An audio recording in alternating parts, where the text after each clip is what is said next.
I saw my face on a big bus, like on a touristic bus, like he might, and huge.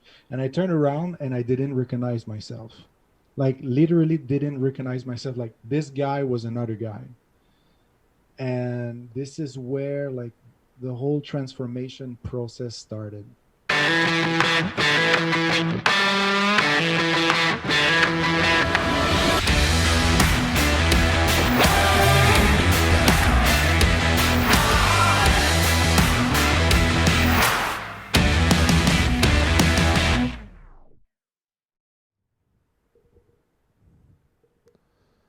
Hello and welcome to the Building Men podcast. Become the strongest version of yourself mentally, spiritually, emotionally, and physically. This morning on the Building Men podcast, I am joined across the Atlantic Ocean by Marc Picard. Marc is he's a digital marketing coach, I believe. I believe that's what we're going to call it. Digital marketing coach, digital marketing expert. He is a ultra marathon runner, a former Cirque du Soleil performer, and I got in touch with Marc via Austin Linney, and if you follow along with the Building Men podcast, there's a large Austin Linney tree of people that I've met over the course of the last couple months via the main man Austin Linney. So I wanted to introduce Marc Picard to the Building Men podcast. Welcome, my friend. Thank you very much for having me. I love the setup. I love you're investing so much time and energy in your social media, on your YouTube, on your podcast. You just keep improving every aspect of your project, and I highly admire that. To do a podcast like yours, it needs a lot of courage. We'll talk about it later because the topic building man is a very touchy subject in 2021. Yeah. But I just want to congratulate you to take this initiative of like helping man understanding what it means to be man, you know.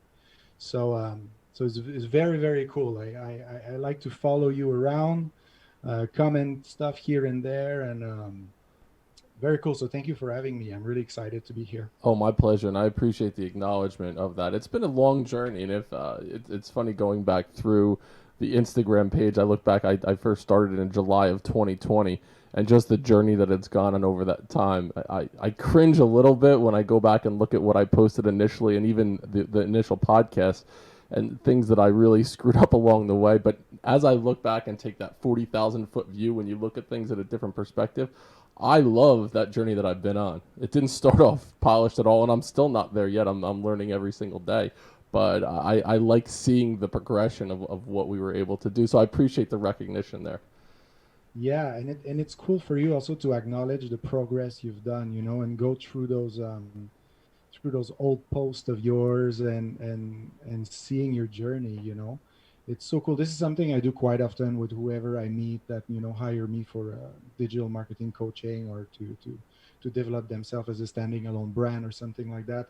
I love to see the journey of the person. So to really scroll down that Instagram grid and see where is that person, where that person is coming from. Oh, this is where that person got help. Or this is where he understood or she understood. This is what the audience wanted. And it's a constant evolution. There's no right and wrong on social media. Right. It's about, of course, there is some things you need to respect, but it's about trying, seeing the result, adjusting, trying, seeing the result, adjusting, and it's a constant evolution. And this is exactly what you do. And anyone out there that is listening to the podcast should definitely go on your Instagram, all the way down to the grid and see the whole journey. Yeah. It's very inspiring. Thank you. I appreciate that. It's funny, as we got on the Zoom call today, and you're in Spain, correct? Yeah, I'm near Barcelona. I live in a rural part of Catalonia. I'm in the center of Catalonia. So Barcelona is on the Mediterranean coast, and I'm like maybe 45 minutes away from the coast, in a place full of mountains, paradise for trail running. Oh, I'm I sure. live a very, very simple life. But I'm from Montreal originally. This is where my $2 accent is coming from. It's interesting. As I was preparing for this, I mentioned my girlfriend Julie, who was actually she just was the first female guest on the Building Men podcast. I just had her on recently, and we were talking about you and your ultra marathon running and the prep work that goes into it. And I was talking to her last night. She actually did a lot of research. She said, I listened to him on this podcast, on that podcast. He's a really fascinating man. His passion is contagious when you listen to him. And I said, Julie, here's what I struggle with on a podcast. I was just very transparent. I said, Julie, what I struggle with is that opening thing. Once it gets into conversation, I'm perfectly fine. I could roll with it. It's that initial question that you're asking to kind of set the stage. And she said, well, what is your goal? And I said, I want it to just be comfortable and, like we're shooting the shit. We pull up to a bar, I have a beer, and we're just talking about things. And she said, well, what are you interested in about? I was like, what, the ultra marathon piece is really interesting to me. And she goes, well, why don't you ask him about chafing? And I was like, all right, well, if we're sitting at a bar and if you're running a lot and you're a hairy dude, how do you not chafe? How do you not have your nipples be all bloody and shit like that? I said, that's a good place to start. Let's talk about bloody nipples when you're running that like 70 miles a week. How do you avoid all that shit that you have to deal with as a runner? I don't have the nipples issue. Like, I know it's a real thing, but Yeah. that's really something I'm not struggling with. I am losing my toenails, that's for sure. So that's a downside. Sometimes they become black, and I can lose them. I don't know. Maybe I'm really built for running. I don't know. And you find all those tricks. You use Vaseline and stuff like that. I always wear tights when I run. I never run in shirt because, like, I went running in. I did one long run in short in my entire life, and I regretted it for months. All my balls were red, Oh. and it was just, ugh, I still have goosebumps thinking about it. But no, I don't struggle with those things. Maybe I'm built to run. Besides the toenail that sometimes I lose one and it's regrowing back, and So why not there's a start? Why price not to pay. start there? I mean, how many times have you been interviewed on podcasts where the first question was about your nipples? No, but I've really made it about my balls quite quick, Right, you so did. You it's okay. turned it I'm from nipples right comfortable. to balls. That's No, no exact. worries. No worries about that. It's okay. So now we'll go No back and worries. go back in time a little bit. One thing that was interesting, you had a vision of your life from a very young age. You decided on a very young age. Here's what the track of my life. I want to work for Cirque du Soleil. That is where I want to track. I will build my life moving in that direction. Yeah. So when did you decide that? How old were you when you said that this is my dream, my 8 years goal? old. So I was 8 years old, I remember, and I was seeing the show Saltimbanco, which was the second biggest production from Cirque du Soleil. Um, and I just simply remember looking at the clown act, which was a cowboy act, a sort of a mime act. And I said, hey, I want to do that. And since that moment, I've uh, I've just organized my life around that. Since I'm 8 years old, when I did a little bit of gymnastic training, but also I studied in theater and acting, all the way to the master degree, where I study more the education of the circus performer. Um, and then, I funny thing is, I was always the acting guy in the circus world and the circus guy in the acting world. So if I had to work on a production in theater, I was the circus guy. But if I had to work in the circus, I was the acting guy. So I was always some sort of a stranger in whatever environment I was evolving. And to me, Cirque du Soleil is sort of a place that you can really, really be yourself. They love hybrids like that. So it felt really natural to start performing for Cirque. I've performed about 4,000 shows as a main character at the MGM Grand in Las Vegas. I lived like 8 years in Las Vegas. I was performing with Barry Griffith. I don't know if you know Barry Griffith from the WWRE podcast. I think I will put you in touch. It's a real estate mindset podcast. Very cool. He's a former pro wrestler, and whatever. Long story short, we perform together and all, and now we do business together, and it's just like a great friend. Anyways, um, and and yeah, I. So funny thing, yeah. I've performed all those shows. I was one of the main characters of the show, and on top of that, Cirque du Soleil was hiring me to be some sort of an artistic consultant. So I was working on other shows. I was working the human performance, the human aspect of the performance. So I was doing a lot of acting, coaching, and things like that. When I decided to retire from as a performer, I was strictly working as an artistic consultant on touring shows. So I've worked in Europe and Canada and in the US on touring shows. But there's one event that was really, really relevant to me is one day on the Strip. So if you go on the Strip, my face is everywhere. Like you see it, they still use my picture for the marketing of the show. And one day I was in my car and I saw my face on a big bus, like on a touristic bus, like and huge. And I turned around and I didn't recognize myself, like literally didn't recognize myself. Like this guy was another guy. And this is where like the whole transformation process started, because it was more because when you have a dream, we live in a society where we have goals, right? It's important to have goals, and we look at we keep an eye on the results. I want to be there, or I want to make that amount of money, or I want to have that responsibility, I want to tackle that project, blah blah blah blah blah blah blah. This is really, really great, but if you only focus on one goal, sometimes you miss the bigger picture. And I've realized that at that very moment, I've realized that I've missed the bigger picture. And I sort of went back in my memory, and I was like, oh shit, wait, I'm always the guy that is like in a party, 100% sure I'm going to end up with the most depressed person of the party. And we're going to end up on a couch and talk about real shit,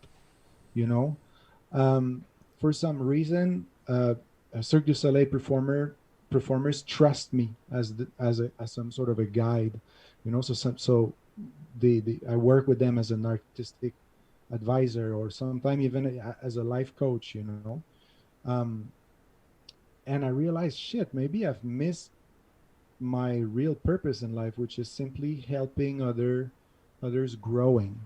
That's my real purpose. Right. I feel alive when other people are growing. I grow when other people grow. So after Cirque, I did all my certification to become a life coach. Fucked off in India for a couple of months as well to become a yoga coach. That was a pretty funky phase of my life.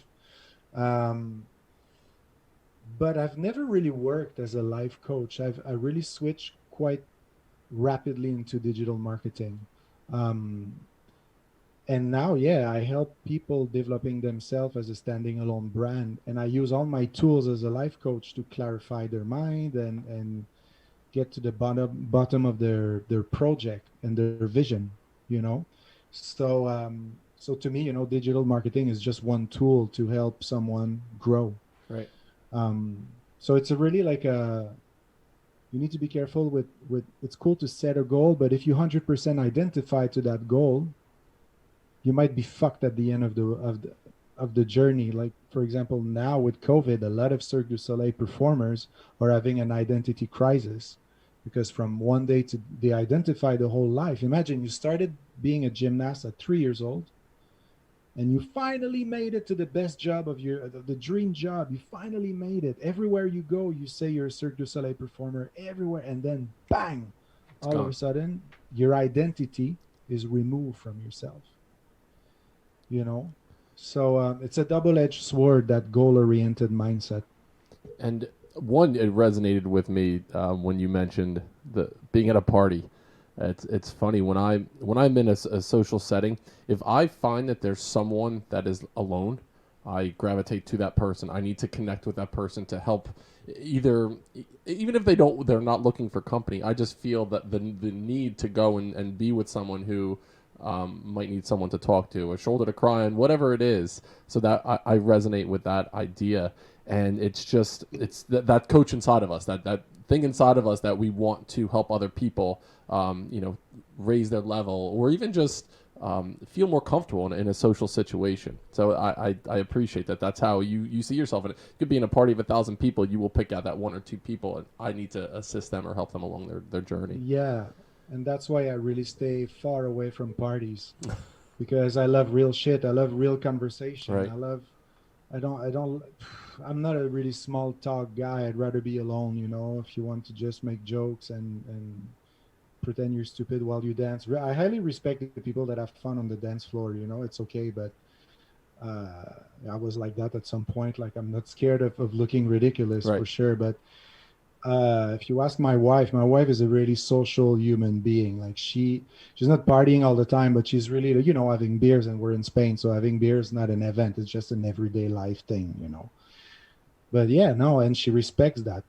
I'd rather be alone than being in a situation, in an environment where there's no real conversation, you know what I mean, or people don't listen to each other, or there's no, I don't know, there's no opportunity to grow, or there's no, you know. So that's why I appreciate my life right now. Right. I don't live in a city. I live removed a little bit from society, and I'm totally okay with it. Take us back a little bit on this journey. So you mentioned you were 8 years old when you decided that was what you wanted your life to be, and so you had a specific destination in mind for your life's journey. As you're going through the process, I'm sure it was a ton of training that went along with it. You basically had to track your life in that specific way. What lessons did you learn? And then I'll ask another question about your experience in schooling. But what lessons did you learn that helped you get from the time that you decided I want to be a performer in Cirque du Soleil until you actually got there? What were the lessons that you learned in school, or that you learned life lessons that helped you get to that point? I'm going to tell you the biggest lesson I've learned from Cirque du Soleil performers in general, because I think that's where there's more value for you. Um, Learning gymnastics is one of those things that you learn by falling. Okay, um, not every sports implies automatically breaking your face, like really breaking bones and overflip and overspin. And you know, gymnastic, it's about doing mistakes all the time, and stand up and do it again. Uh, I skied a lot. I'm a really good skier. Like, I competed and all. In ski, if you fall, I mean, of course you can fall, but if you're always chasing that fall, you will have a very short career. You know, you're going at a 60 mile an hour on a downhill. You don't want to fall, right? Um, but maybe martial art is more similar to gymnastic, and it creates some very, very resilient human beings, excessively resilient. They know how to take a shot. They know how to they know how to deal with standing back up. You know, we had an accident at Ka. One of our friend, another artist, died on stage back in 2015, I think, in June 2015. She died in the middle of a show, and she fell. It was a perfect storm. It was an accident. It was, died on the spot. Mother of two, a good friend of mine. And after that, I was in charge of putting the act back into the show. So it was a whole reintegration process. It took a couple of months to reassess the situation, to make sure an accident like that wouldn't happen, because at CAD there's so much technology involved that a bunch of stuff needed to be reassessed. And I was representing the artist, the performers towards the administration, and the administration towards the artist. It was a sort of the in between, making sure everybody were okay. And there's one thing that one of the performers told me that just stuck in my head. We're talking about like a Team USA gymnast. Like, we're talking like high-end gymnast, retired from the world of gymnastics, but high-end gymnast, Team USA. And, a couple of months after the accident, we were eating together, and she just said, "Man, I cannot wait to get over this shit. I just cannot wait to just fucking go back on stage and just do it. I cannot wait." And I was like, the way I received that, it was like, oh my God, how rude. someone died. How come you can, on the back of my head, there was that voice, how can she say that? But then I was after that, I was like, fuck, she's damn right. Yeah. Turn that page. Move Yep. forward. She was your best friend. That's okay. But you're gonna grow. You turn the page, move on, evolve, next challenge. And that gymnast really taught me something deep in life. I will always be grateful for what she told me. So resiliency, being resilient, the importance of being resilient is really something specific to to to gymnasts, yes, Cirque du Soleil performers. They are incredibly resilient. I mentioned my girlfriend in the beginning when we were speaking, and I just had this conversation with her this past weekend. Uh, Growing up, she rode horses competitively.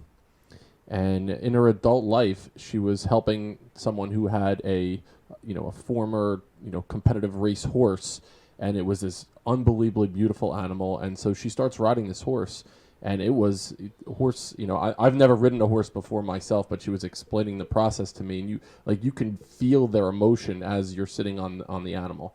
And she said once she got on this horse, she could tell it was anxious. It wasn't happy with her being on it, and it took off for the fence and went, screaming fast towards the fence, and then turned really quickly. She fell off and got hurt. She hit her head on the fence. She was wearing a helmet, but she was shook, and she was like, I can't do this anymore. I can't get on this. I can't ride again.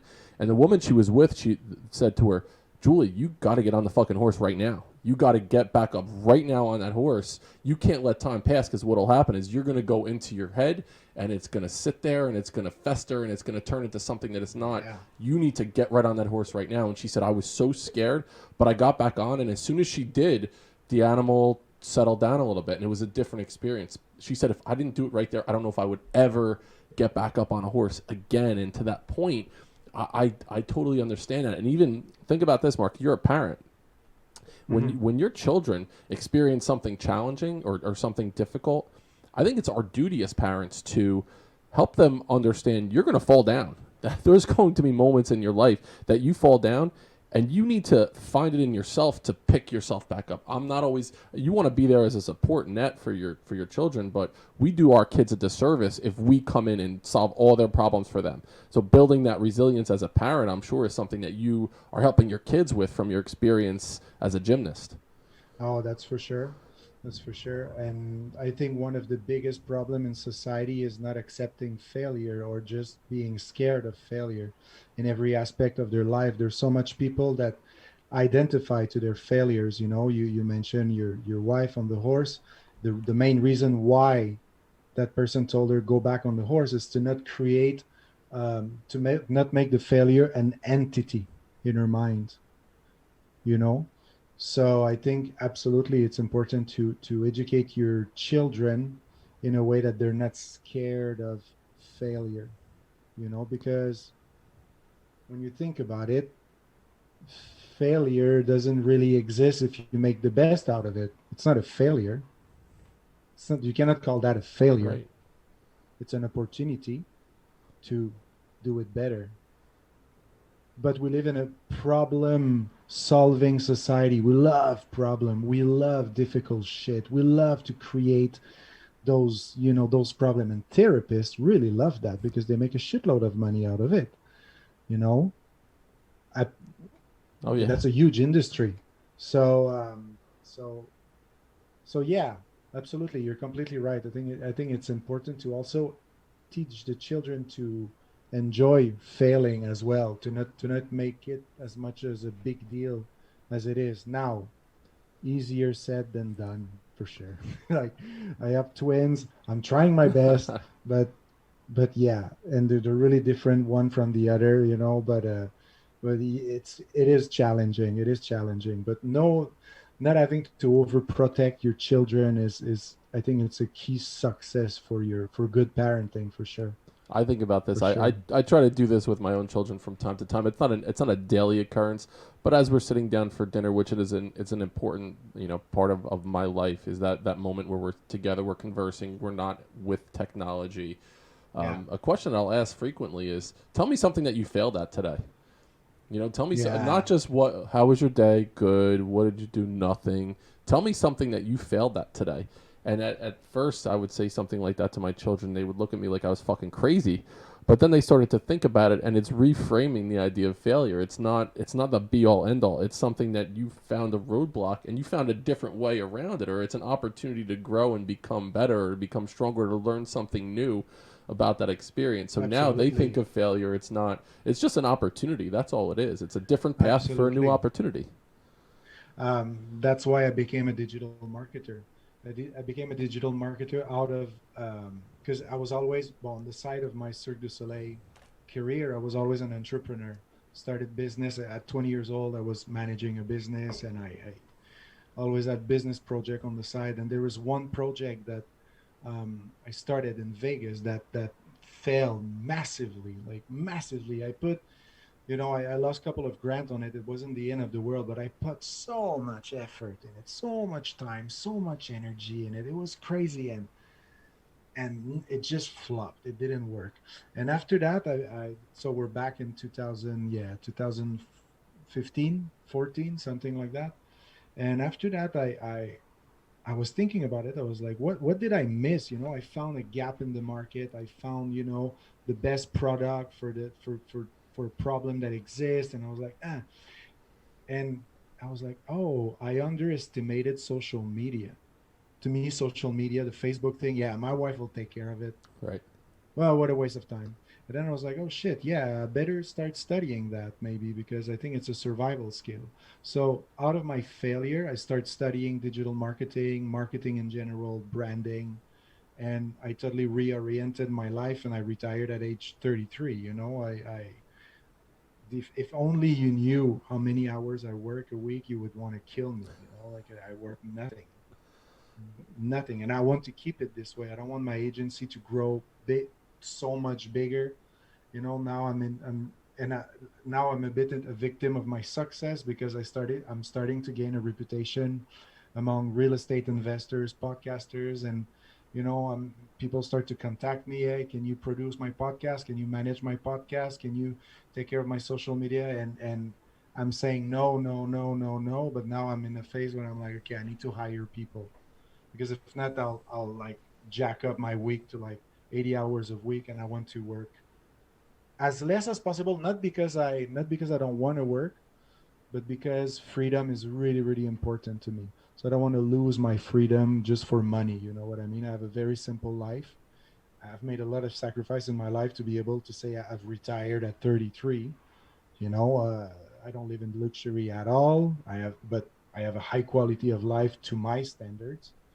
Um, but yeah, out of a failure in Vegas, I reoriented, and now I have a successful digital marketing agency, you know. So embracing failure is just the key. There's no failure. It doesn't exist. And it's you reframed the idea of failure. Also, you're reframing the idea of what success looks like, sounds like, and Yeah, feels like for as sure. you're in that moment and you're looking at the man staring back at you on the bus billboard, and you're like, I don't recognize that man. I've gone through that experience in my life where I was looking at myself in the mirror as a principal thinking, this is not you anymore. I don't recognize the person staring back in the glass. What am I going to do to make some significant changes in my life? And one thing that you decided to do was I'm going to leave this, glamorous lifestyle in Las Vegas where I am the center of I am on the billboard, I am the man, I am the face behind what they're doing. Hmm. And you really downsized. You changed everything. You packed up. You have two suitcases and a guitar, and you decide I'm leaving this place. So talk to us about what that was like, leaving that situation where it was like you were in your profession on top of the world, and you decide I'm going to pull out of this right now. Yeah. Okay. So it was a process. It was a long process. Um, so I had my twins in Vegas. So my twins are Americans. My wife was not 100% happy in Vegas because she's a very, she's close to her family, and she really liked the social life, and it was difficult for her because she was always Mark's wife. Wherever we were going, she was Mark's wife.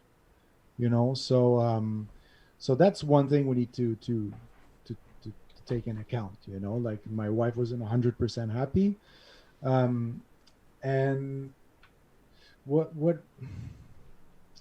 it was a slow process that lasted couple of years. You're never really ready to leave your W2 job, whatever it is, because you sort of fall into that mindset of oh, what would I do? Oh shit, what would I do? Like, I have a really good salary. I have my cars, I have my house, my jacuzzi, my pool, but life is not going to get any better than that. But I decided to jump because of the identity thing. I didn't want to fall into the going to work just for my paycheck type of thing. And when we landed in Spain, it was a slow process because we sort of have a minimalist lifestyle. We sort of broke down to the minimum. What do you really need to live? Like, what do you really need? When you think about it, like, walk around your house and really take the time on every freaking object that you have. Wonder, like, do you really need it? Does it make you happy for real? For real, real, real. Not just on. Do you really need it? If you don't need it, if it doesn't make you happy, are you comfortable with the fact that you could get rid of it now or in 5 years? It doesn't matter. You know.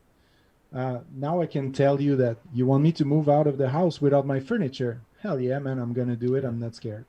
All of my belongings fits in one luggage. No worries. I'm gonna do it. I'm not scared. I'm not attached to my furniture. I'm not attached to anything. We have nice furniture. We don't live in a dump. But I'm not attached to it. To me, a table is just a fucking table. Right. You know what I mean? I love to have a nice table. Like, it looks good. It's fun. It makes the energy flow and all. But if life was asking me to get rid of everything again, I would do it like in a heartbeat. It's not hard. A car is just a fucking car. It's so. So yeah, remember the day I moved out of my house in Vegas. I sold it with the furniture in it. That was really clear. That was like my main condition. Yep. Was like, if you want the house, you keep the furniture. Like, I'm not accepting any offer that you keep the shit. you know and I remember it was Halloween, so 31st of October, and all the kids were walking by, and I was in front of my house with, yeah, two luggage, one guitar in my car that I brought to CarMax like 2 days after, because I was flying in Spain 3 days after. you know what a relief. What a relief. What a relief. What a relief. And still sometime now I feel I have too much stuff. When you really think about it, how many forks do you need in your house? How many knives do you need? How many t-shirts do you need? Like, do you really, really need? How many t-shirts do you need? Like, do you need all of those brands, all of this? You know what I mean? Does it really, really, really help you being a happier person and being the best of yourself? I understand sometimes it's part of your job. You need to dress well and all. Like, I understand that. But it definitely changed my perspective on luxury, on spending, for sure. I did a podcast a couple months back, and I called it "Fuck the White Picket Fence." I lived in in a spot in my life where things like that began to matter to me. What the outside of the house looked like, the stone, how the fence looked, the dishes that we had, the color of the cabinets, and as I took a step back and looked at it from a different perspective, who cares why it doesn't? In the long run, none of that really matters. And if you're spending waking hours and mental space worrying about stuff like that, you're putting your eggs in the wrong basket. You're putting things that you could be helping other people, that you could be doing something positive and productive for society. And I even used the reference of a fork, and you just mentioned a fork. It just made me laugh. That I said, who fucking cares if your fork has 3 lines or 4 lines in it? Because the neighbor down the street has a fork that looks nicer. It's a fork. Exactly. There's no limit to that. Exactly. There's no limit. If you start comparing yourself to everyone, there is no limit. You will always find someone that has more than you, that is better than you, that you will always find it. Always, I guarantee you. You will never be the best in the world. It doesn't exist. You will never be the richest man on the planet for so long. Someone will beat you again, and someone will. So it's a no ending rabbit hole. You know what I mean? So I'm not 100% against buying shit, but you need to be aware of it. You need to be aware that, you need to be aware that if you like to have your let's say your front yard well maintained, is it because you want other to perceive you as a successful guy that takes care of everything, or it's because you It enjoy brings the you joy. process? Yes. Personally, like I enjoy gardening, like I enjoy doing it. So you need to be more conscious about those things, because sometimes we make a lot of things for others, for the others, like what are they going to think about me? Yeah, What it's are the they going to motivation. think? Oh my God. Yeah. So if you like to dress, if to for you to get dressed is a form of expression, and you're a sort of poet of clothing, and you like to, I have a friend, he's a model. He just loves it. You have some expensive shit, some non-expensive shit. It doesn't matter. He just loves the action of getting dressed. What do you want me to say? It's his passion. Go for it, Yeah. man. Like that's how you express yourself. That's a form of art that touches you. But you need to be aware that if it's for to fill in a void inside your soul, then you have a problem, you know. Because what happens is if you're doing it for a reason that's not authentic, that's truly bringing you joy, once you get that object or that item, it creates another void. I need the next thing that's going to fill Exactly. that void, the next thing that's going to fill that void. It's almost like, and you mentioned even, and I'll bring it back to the Cirque du Soleil thing. You think this is where you need to be, that others perceive this is where you need to be, and you start climbing a mountain or running up a mountain. You get to the very top and the pinnacle, and you look around. You're like, this is the wrong mountain. I should be on that mountain over there, not on this one, because you're so hyper focused either on Yeah. that goal, whatever it is, or what other people perceive you as. And so I'll segue into running now. Like, think about running up the mountain. Part of you living there and what you're doing is you found a spot where it's not a flat area. You're running your ass off. You're up and down Ah, everywhere, no, and you're nothing is flat. it's Nothing is flat. Nothing flat doesn't exist. it's I wish I had amazing. more. It doesn't exist. There's no flat at all. Like I think and I'll need to think in feet, but like I want to say my average run is 2,000 feet of positive gain, 2,000 and a half maybe of positive gain. That's like my average run. Like there's no way I can not do it. If I want to go for a longer run, or yeah, I can do a loop in my neighborhood and maybe have like a few hundred feet. But what's the point? But yeah, there's just mountain all over the place. Beautiful, beautiful places to go. It's so, and here like Catalonia is like the top ultra runners come from Catalonia, Italy, but in that area. Why? Because the culture of trail running is so strong, Like you run an ultra here. I don't know in America. I've never run any ultra in America. I feel, I don't know, but here, like the city will be there and watch the departure in the morning. Like it's an event. Like people knows they're gonna know the biggest ultra runner. Everybody will knows Kilian Jornet. Everybody will know that guy. It's the best. They all know the Nuria Picas or Pau Casar. They will always um, reconfirm that in their culture. They just know that it's part of them. I don't know why, but yeah, it's definitely a paradise of trail running, man. It's very very cool. And you're mentioning the gain, the elevation gain when you're going out for your runs. You're not going to run a mile and a half or a 5K. You're running 10 miles or a half marathon almost every single Yeah, day. but okay. So summertime for me is down season. So down season for me, usually I run a half marathon a day, about 6 days a week, more or less. You know.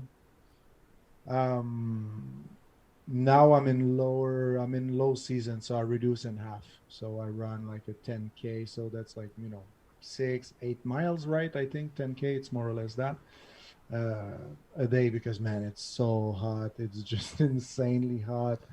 It's insane. It's like 110 degrees, and I still go out, but I don't know. It's to me it's down season. There's no like big race also during August and July. So my next ultra I think is in October. So yeah, I love that. I still don't know why though. I'm still, it's still not clear in my head why people are attracted to ultra running, and it's definitely a question I ask to a lot of ultra runner. Why the fuck do you do this? Why? It's I was going to bring it back. You talked about therapists before and the idea of going to a therapist and the money that they're making helping people deal with their shit. You're providing self therapy. I'm sure that's a therapeutic experience for you, and it could be an active meditative experience as well as you're running and you're able to kind of go deep into your head and understand yourself a little bit deeper. So do you use that experience as almost like a therapeutic way to be Yeah, active and to definitely. meditate? Yeah, absolutely, definitely. We could define a little bit meditation. We could get into that. Um, I don't think it's a way to get into your head. I think it's a way to shut your mind, and actually not being in your head, because I think we live in our head all the time. On our phone, we have we're on our computer. You go for a run, you listen to a podcast for some music, you go take a dump, you look at YouTube Right, right. videos, and we're like overstimulating our brain all the time. We swim in dopamine all the fucking time. Every time that we pick up our phone, we have a dopamine rush, and dopamine is the reward enzyme in your brain, and we become addicted to that. And that's why all the platforms are moving towards shorter form of videos, reels, TikTok, YouTube, the shorts of YouTube, because every time you swipe, it's a dopamine. You have reward, reward, reward, bang, bang, bang, bang, bang. That's why you should never leave your children on TikTok, by the way. If they are like teenagers, like under teenager children on TikTok, man, you're gonna create like it's gonna be a fucking disaster for sure. Anyways, that's it. Maybe we can talk about it Yeah. after. So to go back to running, absolutely, that's my meditation. You can talk to my wife. If I don't go run for a day or two, yeah, I'm not that patient. I'm a little bit more grumpy, and yeah, definitely, it's a meditation for me. Um, Absolutely, and I think it's part of it for a lot of runners. A lot of runners do it for the mind game. Um, like I was talking to a doctor this morning that we want to get on another podcast, and we were, talking over the phone, and we're talking about ultra running, and I told him, I said, just thinking that you could do an ultra running, just thinking in your mind that an ultra marathon is something that you could achieve is already a win. Because there's so many people, the first thing they say is, oof, I could never do that. Right. I cannot run more than 10K. There's no way I can run an ultra. But if in your head you're like, wait, 100 miles, yeah, I'll give it a shot. I'll give it a shot. Just that, it's such a win, because you can apply that in all your life. I want to start a business. Oh, no, no, me, I cannot start a business. I have a W-2 job. While others will say, I want to start a business. Yeah, hell yeah, I'm starting a business. So definitely the mind game in running is very, very interesting. I'm fascinated about the power of the mind over the body. Fascinated about that. It's crazy how that shit, that mind that we over identify to, is something flexible, uh, uh, uh, that you can remodel, that you can shape, you know, as long as you understand that the mind is not fixed and can be moved around. I As long as you recently can, yeah, I recently read the book Can't Hurt Me by David Goggins. yeah, yeah, It's exactly, exactly. amazing. It's what we're capable of as human beings, and the limit that we have is self-imposed. We're putting these dividers down. We can only get to a specific point because we can't imagine us going a step further than whatever it was. And one thing that we say on Building Men is go a step further than you thought you could go. And then once you take that Exactly. step further, you broken past that barrier. Now you can take another step further. And that's the magic that happens there is when you go a step further than you thought you can go, and you're breaking down a lot of those self-limiting beliefs that you had. And I'm sure one thing that you hear from people as well is when they're saying they can do something, but Yeah, Oh yeah. I wanna go and run, but my foot is sore. I want to go and run, but or they're putting that word there will stop them from doing something. Yeah, yeah, and but don't go together. Never. They don't fit together. It's either yes or no.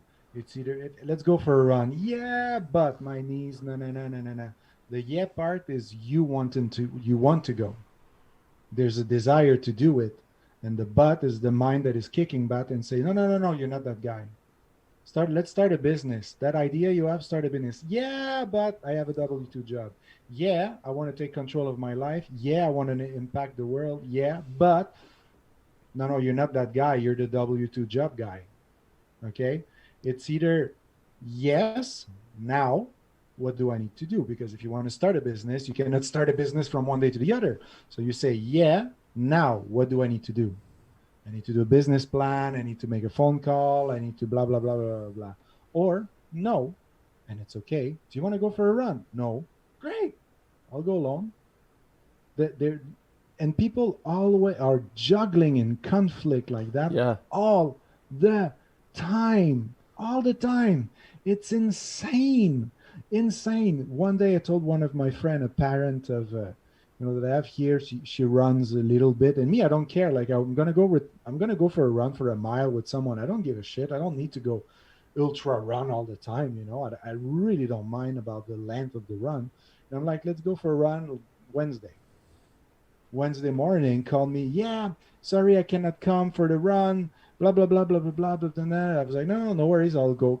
So in the afternoon, we saw each other picking up the kids. I'm so sorry. It's because the work and blah blah blah blah blah blah. And because yesterday I went to Yep. work late, and then in the morning my son was a little bit that, and then papa papa papa papa papa papa. And I told her, I said, you know what? I think you should not run. You should just do the finding excuses fitness, because you're wasting more energy at finding excuses than actually going out for the run. You know what I mean? I don't care. You just say no. Don't shove all the excuses up my throat. I don't give a fuck. It's yes or no. Yeah. That's it. Yes. Oh no, I'm sorry, Mark. I cannot make it. I'll explain you later. And no worries. Like it doesn't matter. But there's some people that, and I know her. She's just the professional of bringing excuses all the time. And we're good at finding excuses. We're really good. We're really, really good at that. Especially when you add in that yeah part. So you're in your mind, you're thinking, I'm the type of person that would do whatever it is. Yeah, I would love to run. And then when you put the but in, you're identifying, I am that type of person, but there's an external factor that exists that's out of my control that's not allowing me to do whatever. Once you remove that, and either just own the yes or the no. No, I'm not going for a run today.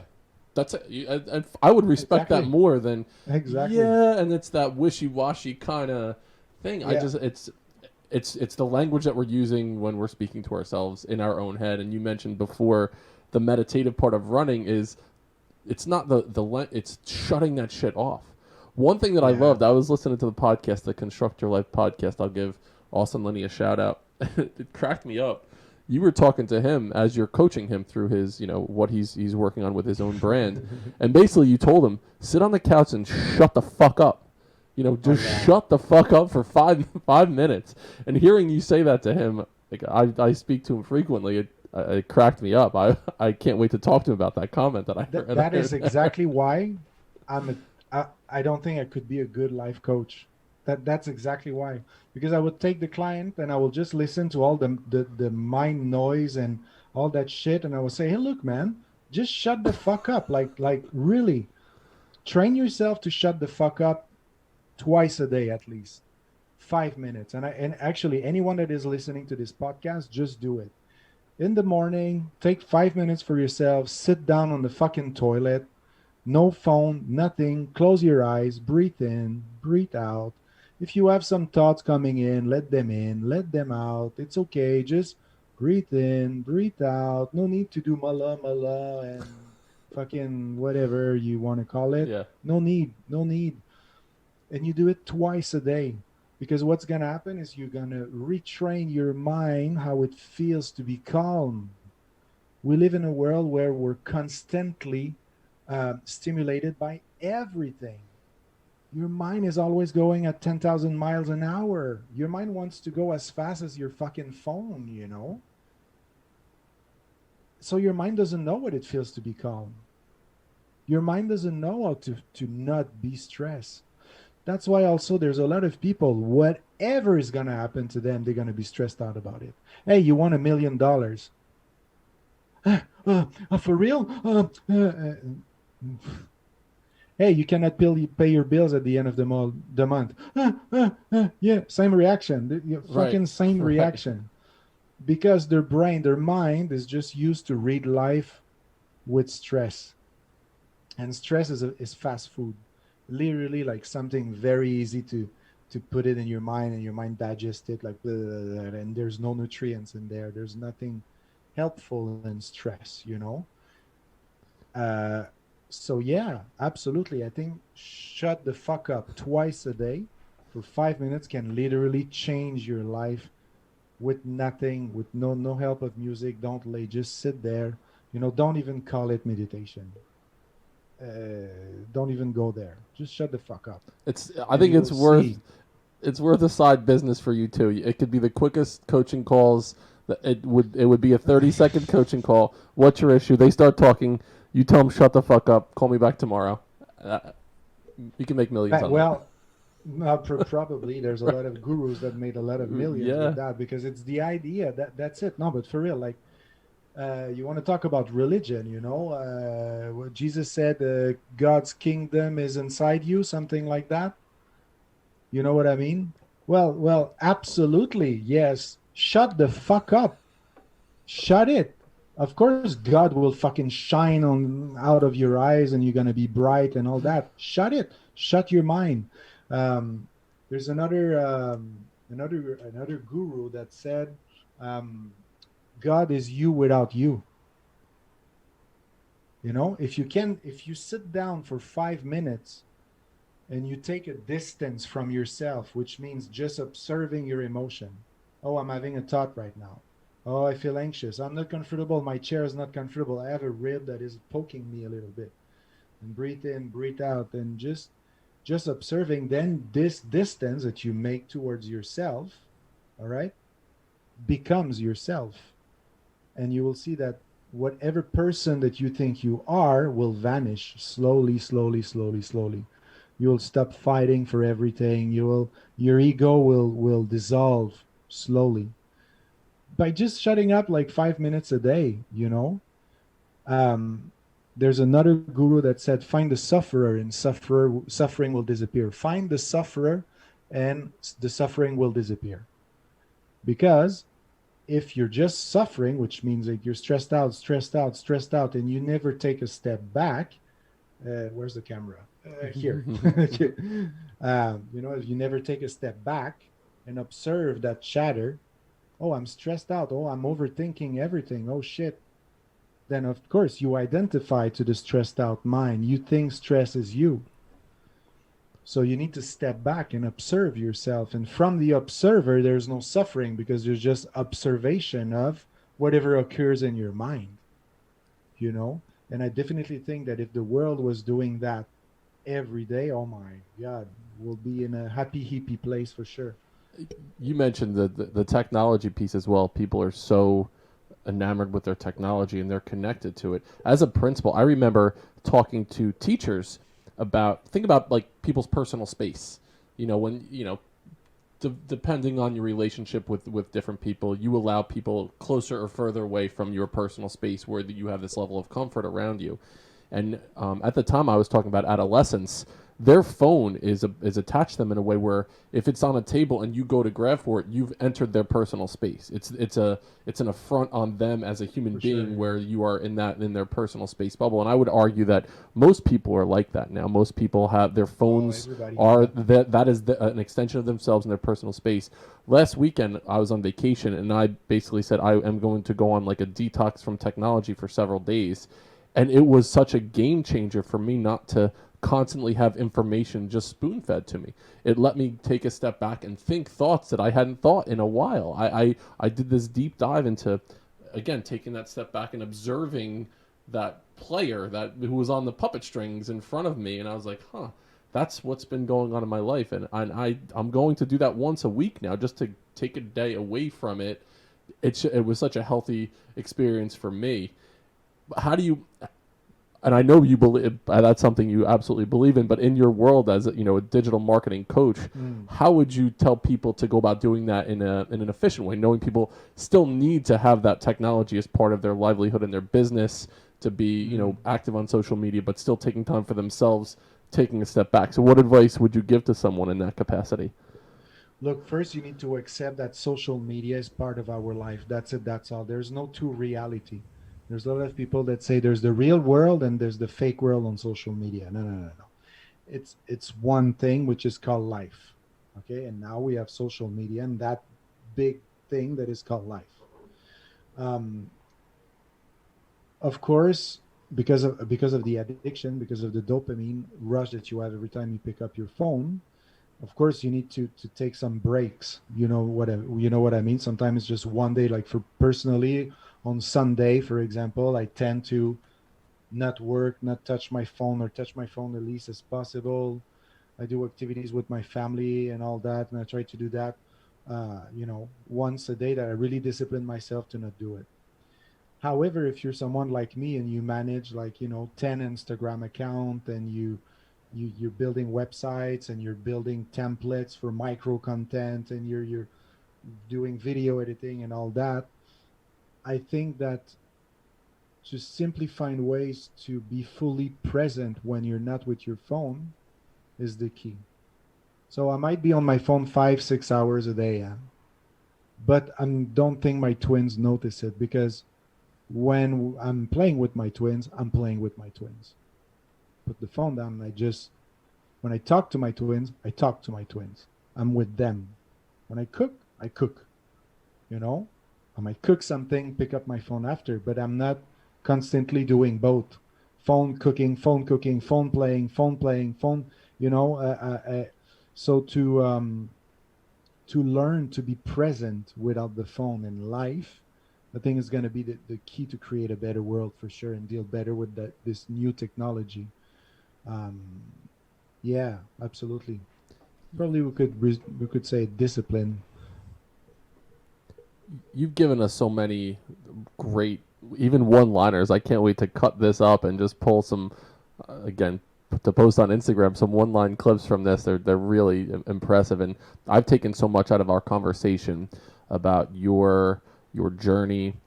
One thing that I'd love to know, though, is what is your how would you go about defining masculinity? Because building men, we're on this journey together of trying to figure out what it means to be a man. It's this ambiguous idea that people have ideas of what a man should look like, should sound like, should feel like. There's all these terms being thrown around: toxic masculinity, and Mm. what we're trying to do is figure out what masculinity is. And as I'm talking to you, I am like, this is a fucking masculine man in front of me. How would you go about defining that term? What does masculinity mean to you? Masculine. Okay, what does it mean to be a man? For me, it's misleading. The question is misleading, because I think if you say what does it mean to be a man, you start an identification process with your genitals. You're basically saying, sorry, but you're basically saying, what does it mean to have a dick in 2021? You know what I mean? Um, so to me, as long as you will identify with the fact that you're a man and only a man, you will limit your being. The real question is, how do you become a better person? You know, how can you be more present? That's, to me, is a more relevant question, and that I think that if we would um, ask that question, how can we be more present? A lot of conflict will disappear. you know and one thing we need to keep in mind when we talk about masculinity is, I, that's why I really love your podcast, because it's it takes a lot of courage to ask those questions in 2021. Mm-hmm. Because okay, now we have the feminists did their job. We have modern feminism, the Me Too movement and all that thing, and it's great. However, if you're a man and you dare saying, "Hey, you know that we stopped raping women like 50 years ago. Did you know that? Are you aware that you're about to be 40, probably you're around that? So I hope you're aware that probably that your grandparents, your parent are the fruit of rape. Your grandfather didn't know what a clitoris was, man. He didn't know that. Right. We weren't educating men at that time. We didn't talk about that. So, and that's really dramatic because we basically stopped raping women very recently. So the question, what does it mean to be man, is relevant a little, in our society, I think. But because the whole identification to our genitals is just wrong. You know what I mean? We're blending into two worlds. Like, are you really a man? Are you really a woman? What does it mean to be a woman? Does it mean something? Does it you know what I mean? And I So I think what does it mean to be a man in 2021? Yeah, I would say it's a bit misleading, and the question should be a little deeper than that. But we need to go into that route. We need to ask those questions in order to get to a deeper level. so I'll rephrase it slightly then with the idea that if you're taking manhood away from the word masculinity, and it doesn't necessarily mean that being masculine has to be associated with your genitalia. Yeah, There's exactly. there is and one thing that I've definitely learned over the last year, Mark, is that there's this balance between masculine and feminine energy, and I feel like I have more masculine energy than feminine energy. My brother, who's not here with me today, he's like me, 6'4". He's just a physical specimen. But he has more feminine energy. The way that he shows up is more, and so there's this kind of yin and yang kind of balance that goes on. There are times that women will have to take on more of a masculine type role in the way that they're showing up. So they might operate more in a masculine space for a period of time. But I believe that men typically are more in a masculine role, and that's me where I would fall into. That's my go-to. But there will be times that that you definitely feel that feminine energy. So what are traits that you would say are associated with masculine energy? So it doesn't necessarily have to be a man, but for positive masculine energy to be present, what do you need to demonstrate? What are certain character traits that would be associated with positive masculine energy?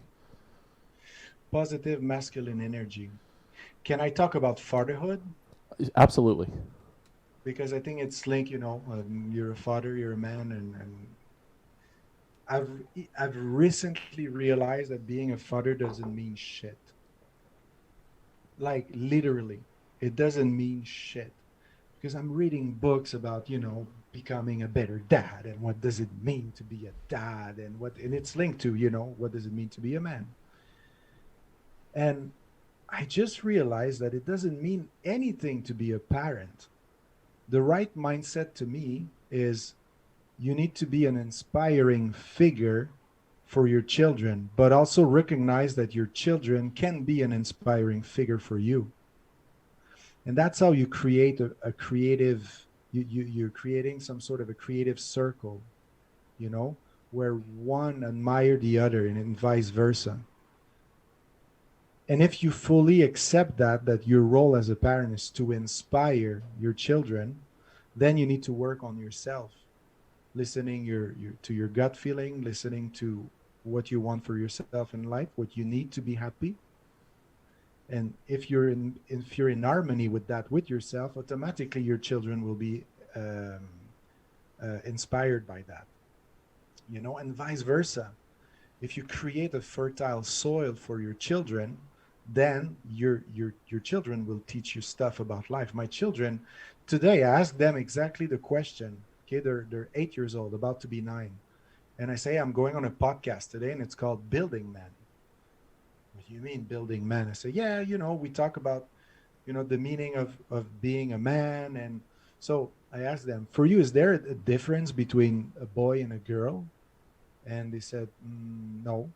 I said, yeah, but the boys are playing with boys at school, huh? And the girls are playing with girls. And they were like, No, people that love to play football, they play football together. People that love to play with little dolls, they play with little dolls. You know what I mean? Like sometime I play. That's one of my twins told me. Like sometime I play with my little toys with boys. You know, it doesn't matter. And I was like, oh shit, we're really entering into another that future generation that is coming will not identify as much as us to their genitals. I think. Same thing with race. Like I remember when they were four, they were doing going at the daycare in Vegas, and they were always talking about that William kid, that William, because he was the naughty little boy in the class, you know. William, and one day I go pick them up and I say, "Hey, who's William?" And they pointed. It was the guy with the blue shirt. They said, "The guy with the blue shirt over there," and he was a black kid. But in their mind, it's not a black kid. It's a kid with a blue T-shirt. And I think same thing applies with sexuality, with the identification to their gender. And I think that will dissolve slowly, and we're going to be more focused on the requirements of, you know, being a good human being, which start by being present, fully present. Right. I think it's You such a know? great point. One thing that's happened in society over the past, I don't, even 10 years or so is there's definitely been more acceptance with, you know, gender fluidity, all just things that were not in the norm specifically for such a long period of time. I remember when I'm growing up, I'm 44 now. I remember when I was growing up, a lot of the things that my children just accept as that's part of the way it is. You know, there are people that are gay. There are people that are. It just it's part of what they just know to be true right now, and it is refreshing that there's not this categorization of people. I remember growing up and trying to figure out what boxes I fit into, which categories did I fit into. First, you would categorize things. So this is a white kid, this is a black kid, this is a boy, this is a girl. So you would put things into these boxes, and then which box do I fit into? All right, I'm a white boy. I am tall. Yeah. I'm an athlete. So I put myself into these boxes. But then as you get older, you start to look around and say, wait a second, I put myself in this box, but I believe shit that's in this box too. How does that work? How does that fit Yeah. in? And it's Again, it's the mind. yes, The mind want to identify. It's just the mind is just another organ in your body. Yeah? It's just a tool. Your mind, yep, as much as your hand is a tool. That's it. The only thing is we live in a society where we identify to whatever ideas we have, and the mind loves to put stuff in you know, yeah, the mind loves to do that. And what's interesting is now people don't really know in which box to put me. I really have a great time telling what do I do for a living, because you know I'm a runner, I'm a digital marketer, but also I'm an artist, and it's so funny to see how difficult it is to put a tag on me. I love it. I love it. In, because the more you become yourself, less you will find tags to put on yourself, or less you will find a need to put a tag on yourself, or to and you will just stop. Yeah. care what other people put a tag on you. I don't give a fuck now what people tag me as. There was such a long time in my life, Mark, that I was so worried about what I thought people thought about me. Again, back to that white picket fence and the fork. I was worried about what other people thought, and I'm at a spot now. If you don't like me, that's up. That's you. That's totally on you. It has nothing to do with me. Your thoughts on me. So being able to get enough space away from worrying about what other people think about you as well, and seeing your mind as an organ that can work for you. Not you're a slave of that organ in your body. Exactly.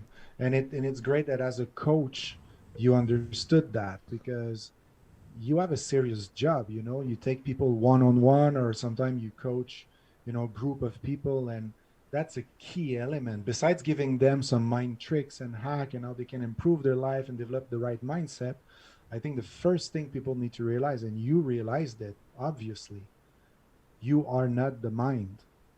The mind is just a tool. Because if you can observe yourself, then who's observing what? You know what I mean? So that example at the beginning that you were talking about, you look at yourself in the mirror and all that. Yeah. It's you woke up to your true identity, and that's why it's super important that you keep working and helping people like you do right now, which you're having incredible results, you know, and I think it's really, your mission is really, really important that you keep doing that for sure.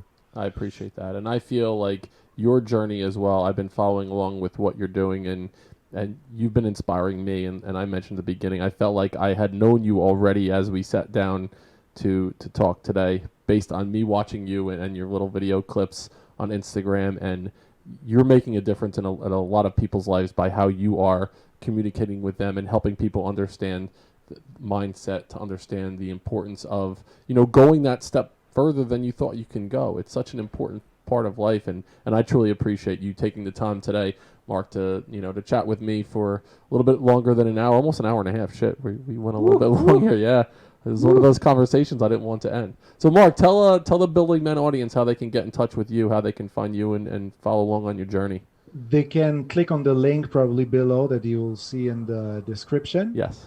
On the show notes or wherever. If not, if they want to remember, www.stupidsimpledigitalmarketing.com. That's my agency's website. But if not, come and say hi on Instagram and ask question and